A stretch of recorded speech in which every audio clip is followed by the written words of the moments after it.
News 18 digital ಕಂಟೆಂಟ್ಗೆ ಸ್ವಾಗತ. ನಾನು ದತ್ತಾತ್ರೇಯ, ಚಿಕ್ಕಬಳ್ಳಾಪುರ ಪ್ರತಿನಿಧಿ. ಇತಿಹಾಸದ ಪುಟಗಳನ್ನ ಮೆಲುಕು ಹಾಕುತ್ತಾ ಹೋದ್ರೆ ಒಂದೊಂದು ವಿಚಾರ, ಒಂದೊಂದು ಘಟನೆ ನಮ್ಮೆಲ್ಲರನ್ನು ಬಹಳಷ್ಟು ರೀತಿಯಾದಂತಹ ರೋಮಾಂಚನಕಾರಿಯಾಗಿಸುತ್ತದೆ. ಅಂತಹದೇ ಒಂದು ವಿಚಾರವನ್ನ ನಿಮ್ಮ ಮುಂದೆ ತರುವುದೇ ಇವತ್ತಿನ ನ್ಯೂಸ್ 18 ಡಿಜಿಟಲ್ ಕಂಟೆಂಟ್ನ ಉದ್ದೇಶ. ಹೌದು, ಚಿಕ್ಕಬಳ್ಳಾಪುರ ಜಿಲ್ಲೆ ಚಿಂತಾಮಣಿ ತಾಲೂಕಿನ ಅಂಬಾಜಿ ದುರ್ಗ ಬೆಟ್ಟ ಎಲ್ಲರಿಗೂ ಸಹ ಚಿರಪರಿಚಿತ. ಇದೇ ಒಂದು ಬೆಟ್ಟದ ವಿಚಾರವಾಗಿ ಇವತ್ತು ಸಾಕಷ್ಟು ಪ್ರಸ್ತಾಪವನ್ನ ಮಾಡ್ತೇನೆ. ಇಷ್ಟಕ್ಕೂ ಈ ಅಂಬಾಜಿ ದುರ್ಗ ಎಂಬ ಬೆಟ್ಟಕ್ಕೆ ಈ ಹೆಸರು ಬರಲು ಕಾರಣವಾದ್ರು ಏನು ಎಂಬ ವಿಚಾರದ ಬಗ್ಗೆ ಚರ್ಚಿಸುತ್ತಾ ಹೋಗುವುದಾದ್ರೆ, ಇದೇ ಒಂದು ಚಿಂತಾಮಣಿ ಭಾಗವನ್ನ ಅಂಬಾಜಿರಾವ್ ಹಾಗೂ ಕುಂಬಾಜಿರಾವ್ ಎಂಬ ಇಬ್ಬರು ಪಾಳೆಯಗಾರರು ಇಲ್ಲಿ ಆಡಳಿತವನ್ನ ನಡೆಸ್ತಾ ಇರ್ತಾರೆ.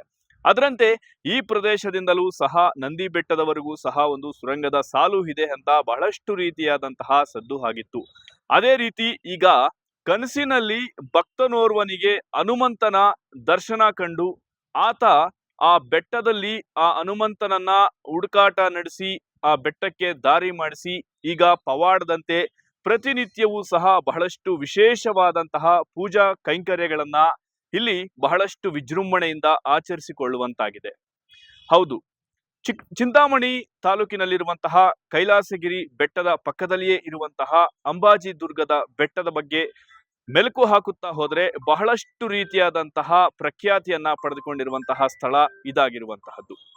ನಿಜಕ್ಕೂ ಇಲ್ಲಿರುವಂತಹ ಭಕ್ತ ನಾರಾಯಣ ಸ್ವಾಮಿ ಎಂಬುವ ವ್ಯಕ್ತಿ ಇಲ್ಲಿ ಪ್ರತಿನಿತ್ಯವೂ ಸಹ ಭಕ್ತರಿಗೆ ಬೇಕಾದಂತಹ ವಿಶೇಷ ಪೂಜಾ ಕೈಂಕರ್ಯಗಳನ್ನ ನೀಡುವುದರ ಜೊತೆಗೆ ಅನ್ನ ಸಂತರ್ಪಣೆ ಸೇರಿದಂತೆ ಪ್ರತಿನಿತ್ಯವೂ ಸಹ ಬಹಳಷ್ಟು ವಿಜೃಂಭಣೆಯಿಂದಲೇ ಪೂಜಾ ಕೈಂಕರ್ಯಗಳನ್ನ ಮಾಡಿಕೊಂಡು ಬರ್ತಾ ಇದ್ದಾರೆ.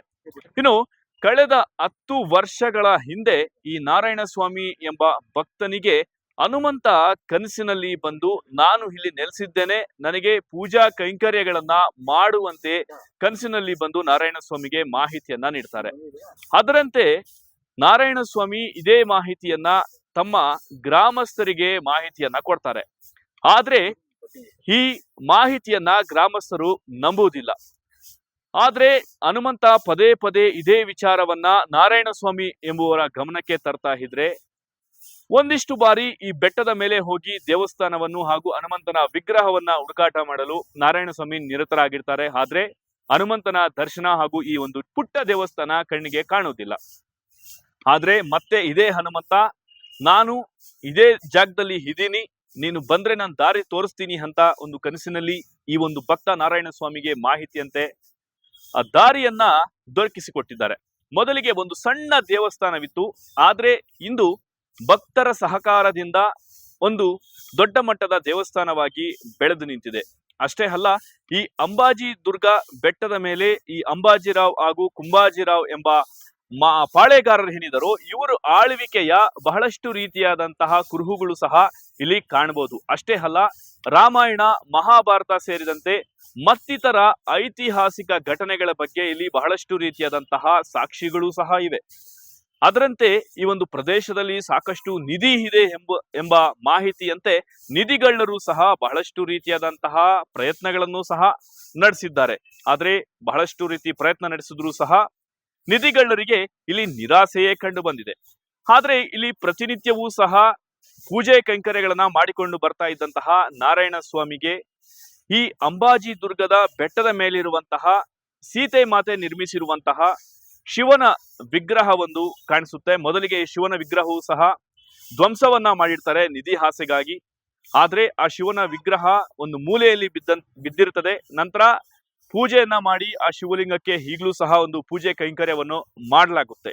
ಇನ್ನು ಇದೇ ಒಂದು ದೇವಸ್ಥಾನದ ಪಕ್ಕದಲ್ಲಿಯೇ ಒಂದು ನೀರು ಇರುತ್ತೆ. ಈ ನೀರನ್ನ ಸೀತೆ ಮಾತೆಯೇ ತನ್ನ ಬಳಿ ಇರುವಂತಹ ಆಯುಧದಿಂದ ಆ ಬಾವಿಯನ್ನ ಹಗಿದು ಪ್ರತಿನಿತ್ಯವೂ ಸಹ ನೀರು ಬರುವಂತೆ ಮಾಡಿ ಅದೇ ನೀರಿನಿಂದ ಈ ಶಿವನಿಗೆ ದೀಪವನ್ನ ಬೆಳಗಿಸ್ತಾ ಇದ್ರು ಎಂಬ ಮಾಹಿತಿ ಇಲ್ಲಿನ ಪುರೋಹಿತರು ಹಾಗೂ ಹಿರಿಯರು ಹೇಳುವ ಮಾಹಿತಿಯಾಗಿದೆ. ಇದೇ ಒಂದು ನೀರನ್ನ ಯಾರಾದ್ರೂ ಸಹ ಅನಾರೋಗ್ಯದಿಂದ ಬಳಲ್ತಾ ಇದ್ರೆ, ಮಕ್ಕಳು ಇಲ್ಲವಂತಾದ್ರೆ ಮತ್ತಷ್ಟು ಸಮಸ್ಯೆಗಳಿಗೆ ಈ ನೀರನ್ನ ಸೇವಿಸಿದ್ರೆ ಆ ಸಮಸ್ಯೆಗಳು ಬಗೆಹರಿಸುತ್ತೆ ಎಂಬುದು ಇಲ್ಲಿ ವಿಶೇಷವಾದಂತಹ ಮಾಹಿತಿಯಾಗಿದೆ. ಇನ್ನು ಭಕ್ತ ನಾರಾಯಣ ಸ್ವಾಮಿ ಎಂಬುವರಿಗೆ ಹನುಮಂತ ಕನಸಿನಲ್ಲಿ ಬಂದ ತಕ್ಷಣ ಹನುಮಂತನ ದರ್ಶನ ಪಡೆದ ನಂತರ ಈ ಮಾಹಿತಿ ಒಬ್ಬರಿಗೊಬ್ಬರಿಗಂತೆ ಎಲ್ಲರಿಗೂ ಸಹ ಮಾಹಿತಿ ಮುಟ್ಟುತ್ತೆ. ತದನಂತರ ಈ ದೇವಸ್ಥಾನದ ಅಭಿವೃದ್ಧಿಗೆ ಮುಂದಾಗ್ತಾರೆ.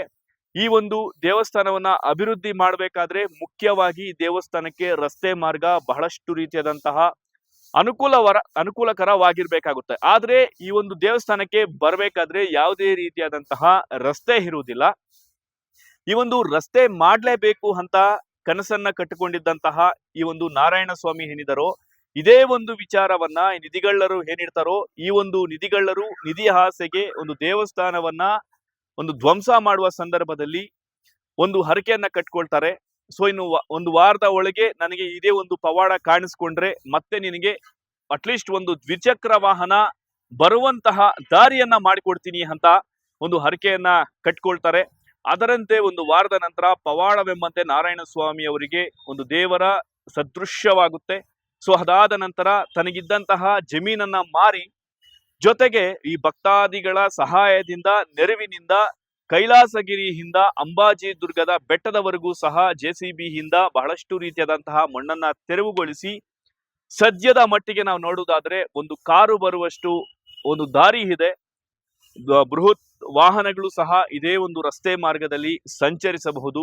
ಇನ್ನು ಸುಮಾರು 1700 ವರ್ಷಗಳ ಇತಿಹಾಸವಿರುವಂತಹ ಈ ದೇವಸ್ಥಾನದಲ್ಲಿ ಈಗ ಪ್ರತಿನಿತ್ಯವೂ ಸಹ ನೂರಾರು ಸಂಖ್ಯೆಯಲ್ಲಿ ಭಕ್ತಾದಿಗಳು ಬಂದು ಇಲ್ಲಿ ದುಷ್ಟ ಸಂಹಾರನಾದಂತಹ ವೀರಾಂಜನೇಯ ಸ್ವಾಮಿಯ ದರ್ಶನವನ್ನು ಸಹ ಪಡೆದುಕೊಳ್ತಾರೆ.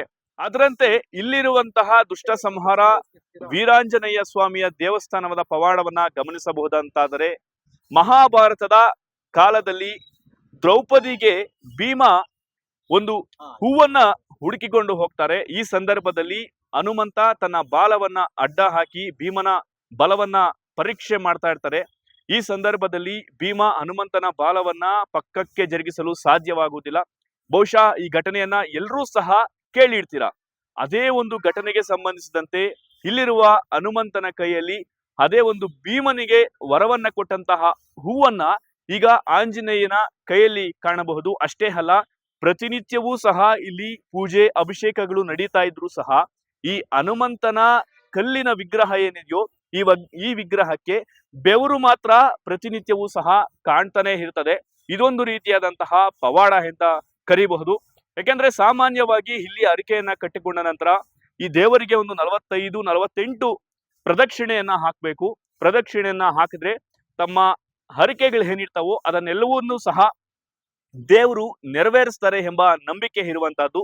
ಆದ್ದರಿಂದಲೇ ಇಲ್ಲಿ ನೆರೆ ರಾಜ್ಯಗಳಿಂದಲೂ ಸಹ ಈ ದೇವಸ್ಥಾನಕ್ಕೆ ಬಂದು ಪ್ರತಿನಿತ್ಯವೂ ಸಹ ಭೇಟಿ ಕೊಟ್ಟು ಇಲ್ಲಿ ದೇವರ ದರ್ಶನವನ್ನು ಸಹ ಪಡೆದುಕೊಳ್ತಾ ಇದ್ದಾರೆ. ಆದ್ರೆ ಇಲ್ಲಿನ ಭಕ್ತ ನಾರಾಯಣ ಸ್ವಾಮಿ ಹೇಳುವಂತೆ ಈ ದೇವಸ್ಥಾನವನ್ನ ಅಭಿವೃದ್ಧಿ ಮಾಡಿದ್ರೆ ಬಹಳಷ್ಟು ರೀತಿ ಅನುಕೂಲವಾಗುತ್ತೆ. ಸರ್ಕಾರ ಎಚ್ಚೆತ್ತುಕೊಂಡು ದೇವರ ಒಂದು ರೀತಿಯಾದಂತಹ ಪೂಜಾ ಕೈಂಕರ್ಯಕ್ಕೆ ಅನುಕೂಲವನ್ನ ಮಾಡಿಕೊಡ್ಬೇಕು. ಜೊತೆಗೆ ಒಂದು ರಸ್ತೆ ಅಭಿವೃದ್ಧಿಯನ್ನ ಮಾಡಿದ್ರೆ ಸಾವಿರಾರು ಸಂಖ್ಯೆಯಲ್ಲಿ ಈ ಒಂದು ಜಾಗಕ್ಕೆ ಬಂದು ಪ್ರತಿನಿತ್ಯವೂ ಸಹ ದೇವರ ದರ್ಶನದೊಂದಿಗೆ ಇಲ್ಲಿ ಪರಿಸರ ಪ್ರೇಮಿಗಳು ಸಹ ಒಂದು ಪ್ರಕೃತಿಯ ಸೊಬಗನ್ನು ಸಹ ಸವಿಯಬಹುದು ಅಂತ ಒಂದು ಮಾಹಿತಿಯನ್ನ ನೀಡ್ತಾರೆ.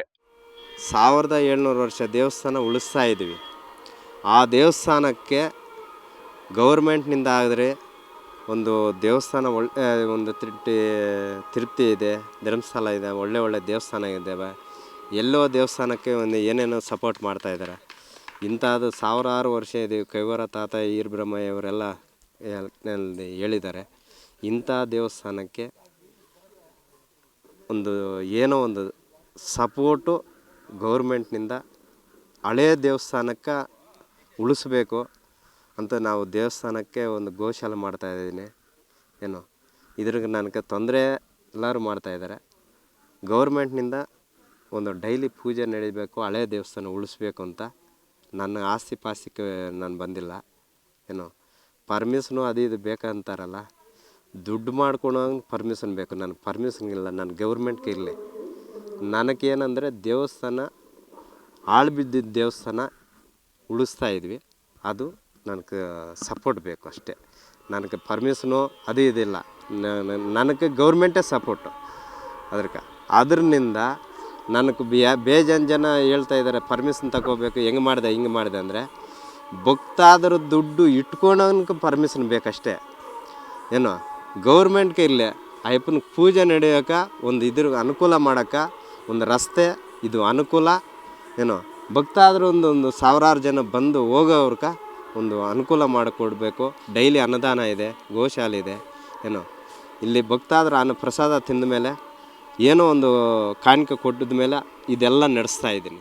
ಜೊತೆಗೆ ಚಿಕ್ಕಬಳ್ಳಾಪುರ ಜಿಲ್ಲೆಯಲ್ಲಿರುವಂತಹ, ಚಿಕ್ಕಬಳ್ಳಾಪುರ ತಾಲೂಕಿನಲ್ಲಿರುವಂತಹ ವಿಶ್ವವಿಖ್ಯಾತ ನಂದಿಗಿರಿಧಾಮಕ್ಕಿಂತಲೂ ಅತಿ ಎತ್ತರದ ಬೆಟ್ಟ ಎಂದು ಪ್ರಖ್ಯಾತಿಗೊಂಡಿರುವಂತಹ ಈ ಅಂಬಾಜಿ ದುರ್ಗ ಬೆಟ್ಟಕ್ಕೆ ಈಗ ಬಹಳಷ್ಟು ರೀತಿಯಾದಂತಹ ಪ್ರಖ್ಯಾತಿಯೂ ಸಹ ಕಂಡು ಬಂದಿರುವಂತದ್ದು. ಒಂದು ಕಡೆ ಕೈಲಾಸಗಿರಿ ಬೆಟ್ಟವನ್ನ ನೋಡಲು ಬಂದಂತಹ ಪ್ರವಾಸಿಗರು ಈಗ ಅಂಬಾಜಿ ದುರ್ಗದ ಕಡೆಯೂ ಸಹ ತಮ್ಮ ಮುಖವನ್ನ ವಾಲಿಸುತ್ತಿದ್ದಾರೆ.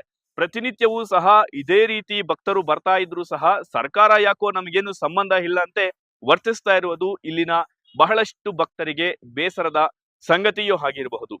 ಈ ಒಂದು ಅಂಬಾಜಿ ದುರ್ಗದ ಬೆಟ್ಟದ ಮೇಲೆ ಹೋಗ್ತಾ ಇದ್ದಂತೆ ಮೊದಲಿಗೆ ದುಷ್ಟ ಸಂಹಾರದಂತಹ ವೀರಾಂಜನೇಯನ ದರ್ಶನವನ್ನ ಪಡೆಯಬಹುದು. ತದನಂತರ ಒಂದು ದುರ್ಗಾ ಮಾತೆಯ ದೇವರ ದರ್ಶನವನ್ನ ಪಡೆಯಬಹುದು. ಅದರ ಜೊತೆಗೆ ಬೆಟ್ಟದ ತುದಿ ಮೇಲ್ಭಾಗದಲ್ಲಿ ಸೀತೆ ಮಾತೆ ನಿರ್ಮಿಸಿರುವಂತಹ ಇಷ್ಟ ಲಿಂಗವನ್ನು ಸಹ ಇಲ್ಲಿ ದರ್ಶನವನ್ನ ಮಾಡಿಕೊಳ್ಳಬಹುದು.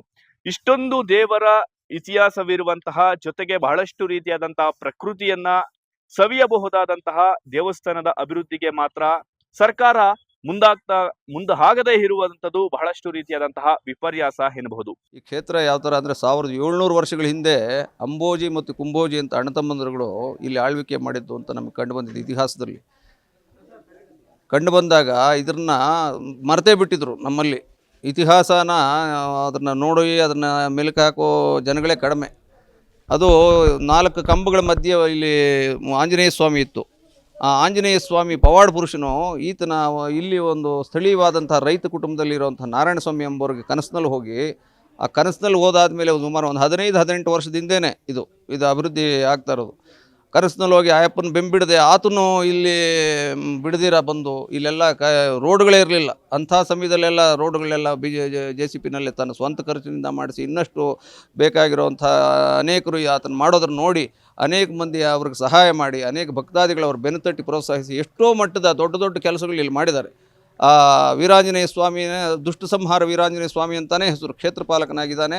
ಆತನ ನಂತರ ಇವತ್ತಿನ ದಿವಸ ದುರ್ಗಾಂಬ ಕಾಳಿಕಾಂಬಾ ಸಮೇತ ದುರ್ಗಾ ಶಕ್ತಿ ರೂಪನ ಇಲ್ಲಿ ಧರೆಗೆ ಇಳಿಸಿದ್ದಾರೆ. ಈ ವಿಶೇಷವಾದ ಸ್ಥಳದಲ್ಲಿ ಆ ಬಂಡೆ ನೋಡಬೇಕು. ಆ ಶಕ್ತಿ ರೂಪ ಅಷ್ಟು ದೊಡ್ಡದಾಗಿದೆ ಬಂಡೆ. ಆಮೇಲೆ ಆ ಮೇಲ್ಗಡೆ ಅಂಬುಜೇಶ್ವರನ ಸ್ಥಳದಲ್ಲಿ ಸೀತಾಮಾತೆ ಬಂದು ಪೂಜೆ ಮಾಡಿರುವಂಥ ಪವಾಡಗಳು ನಡೆದಿರುವಂಥ ಸ್ಥಳನೂ ಇದು ಹೌದು.